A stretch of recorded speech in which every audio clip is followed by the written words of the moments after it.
Well, anytime you get a hero oblique, you know it's usually not a 2 or 3 day thing. So we'll kind of find out tomorrow. It sounded like he was getting worse as the game went on. So, but usually obliques are just going to take a while.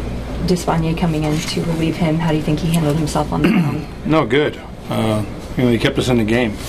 He gives up the run that inning, but and gives up one to Harper, but really keeps us right there. Actually, and gets a big hit, gets us back on, gets us on the board, and and then from there, our actually bullpen was pretty good.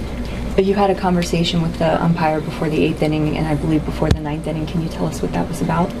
Yeah, sure. We were just checking on the play at second base, and I wanted to make sure that he had already appealed it. So.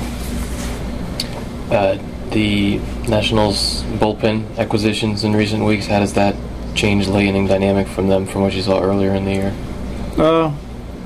For me, they had good arms before, and these guys are, I don't know how they're doing honestly, but they get Doolittle, who's a guy that's been able to close in the past. Kinsler's having a good year this year. Obviously, anytime you get new guys in, you have a chance to bolster your staff. So,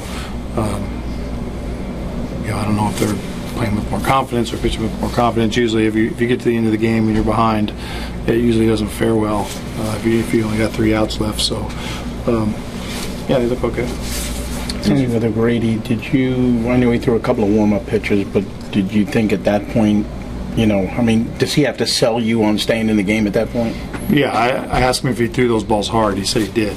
Not quite sure he did, but I didn't expect him to really be able to stay in that game much longer because he was still stretching, and anytime a guy says he thinks it's a cramp, usually like, okay.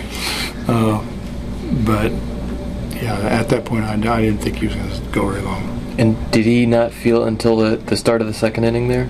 Yeah, he didn't. Well, not that I know of. Right. Obviously, he didn't say anything to us. He wouldn't have been back out there. Looked like he threw a pitch to Zimmerman there and kind of grabbed him. And usually that's how they happen. It's just one pitch or one swing or a check swing or whatever, and you feel it. Stanton tied a career high in home runs tonight with 37. Is that just another testament of what he's been able to do this year, especially because it takes staying on the field? No, I didn't realize that was his career high. Yeah, so I always thought he would. He's a guy, for me, if he's on the field and he stays on the field, he's going to hit, he's going to hit 40 to 50 every year. And that's just what's going to happen if he stays on the field. Anytime he's been cut short has been really because he, some little weird injury.